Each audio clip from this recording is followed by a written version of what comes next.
Hi YouTubers, I'm back for another What Would Have Happened If This Were in Real Life RhinoTMRTGamePlay series YouTube video.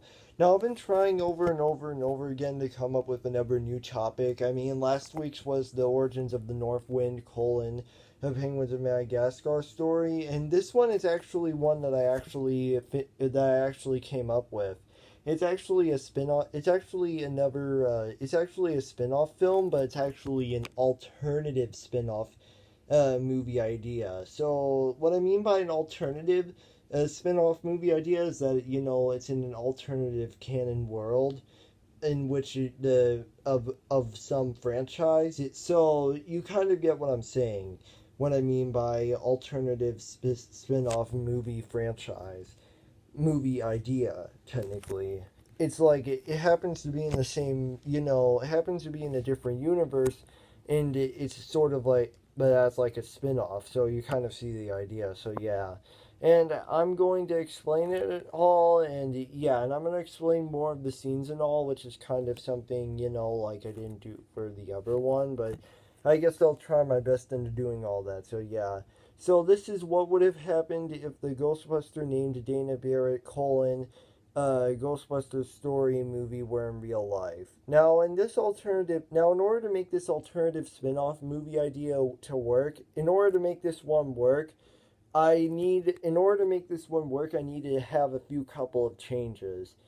You need to have a few couple of changes. So much unlike, now I'm trying my best to make this alternative spin-off movie idea a lot more different from the Ghostbusters 2016. And because I didn't feel like doing like a sequel movie idea for that one, I didn't feel like doing that one. So that one just yet. So, but I'll get to that one sometime later in the future. So you can stay tuned and keep updated for that one. So yeah. So let's start this all up, and I'm gonna explain all the changes all the way.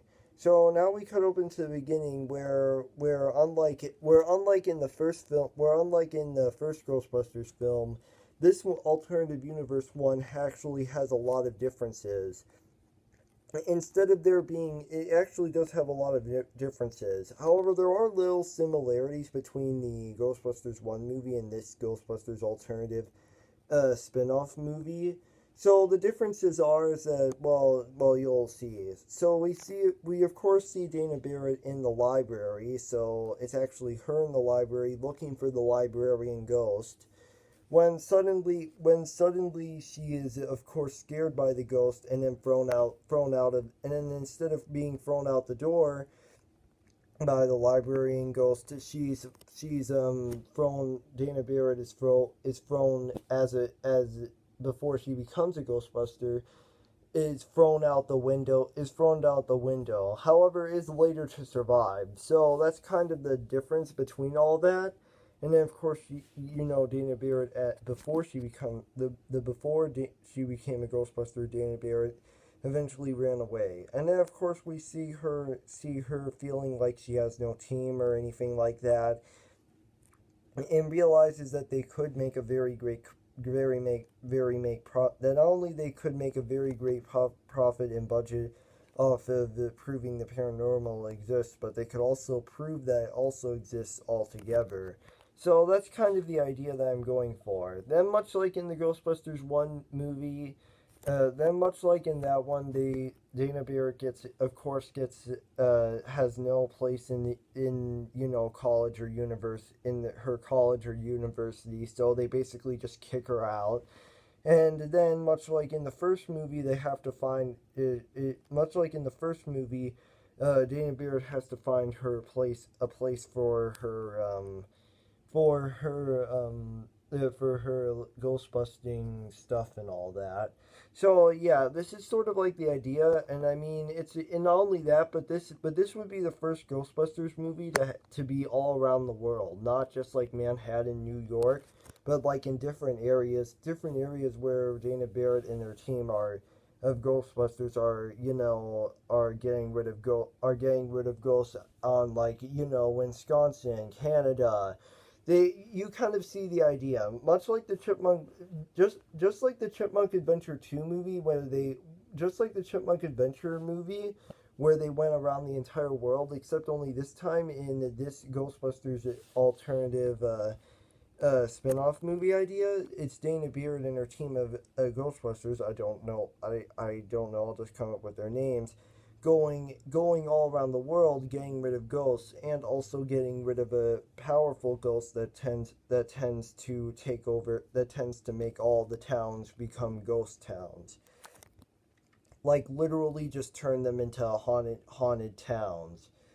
Like literally, just do that and possess it. Well, that and of course possess humans into ghosts. So that's kind of the idea. That I would be going for. So yeah, that's kind of the idea that I would be going for with this alternative spin-off movie idea, which honestly I think is actually a very great one. And even though there are some similarities between the first Ghostbusters movie and this Ghostbusters story movie, even though there are a few couple of similarities, it's still fine the way it is.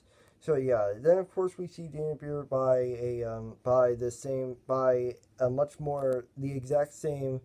We of course see them buy the exact same replica of that firehouse from the first Ghostbusters movie, and yeah, much like that, they of course buy it. They of course buy the place, and then of course Dana Beard realizes that she needs a team of Ghostbusters to put an end to all ghosts around the world. Seeing how there's like thousands of them there, seeing how there's like thousands of hidden ones out there, she of course needs a team. So Dana Beard actually calls upon her old college roommates. One of them was actually named Zana. One of them was named Zana. The other one was named no.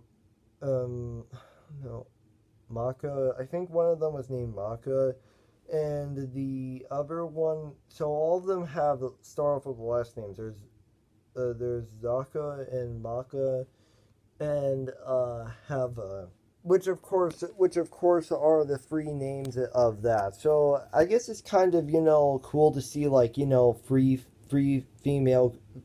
female Ghostbusters with the last name A of it, with the last letter of their names in as an A, which honestly I think is quite a very great idea, because when you think about it, most of them, they usually have like different their first names usually end out with different first names, but there's Dana Barrett and Maka, Hava, and Zaka. So yeah, then of course all four of them eventually put an end to a ghost much similar to Slimer, but instead only this time he's basically known as, well, Sliming.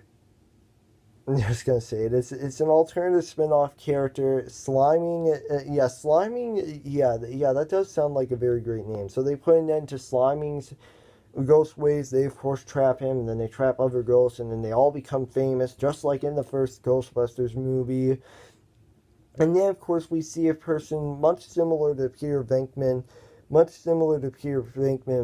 who has some similarities to Peter Venkman's characters, but a lot of differences in that. Well, this character, so here we meet this character, who of course I'm just going to call him Joey. I'm just going to call the lover of Dana, Joey. I'm just going to call him that because there's literally nothing else that I can think of. And and then of course you see the idea, and then of course Malka and Hava and Zaka and Dana Barrett, they all go through like different worlds. They get rid of like ghosts throughout all the world. They do it in Hawaii, they do it in Florida, they do it in California, they do it in Wisconsin, they do it in you kind of see what I'm saying. So they're already famous for trapping ghosts and putting them away in a safe place. However, then of course we not only meet the Peter Venkman character, but we also meet a bad guy. What was that bad guy? I forgot his name. Yeah, I'm just gonna wait a minute. Well, Sliming is one of the bad guys, and I'm just gonna say that they, I'm not gonna say any of the other villains. I'm just gonna, confirm that Sliming is just one of the villains. I just can't. Well, I mean, okay, so in the reboot, remake, recreate, and remastered version of this Wednesday YouTube video for today.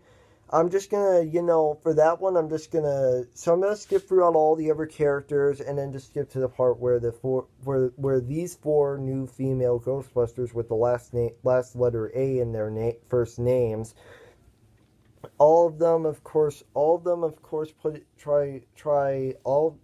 actually, one of them actually summons a sort of like an evil dog like an evil stone alived dog that tries to destroy all of Manhattan and New York, and then of course they eventually realize that they need to destroy the pathway or the gateway in order to make sure that it never came in order to destroy it. So they of course destroy the pathway in which it once came from, and then everything seems perfectly great. They all of course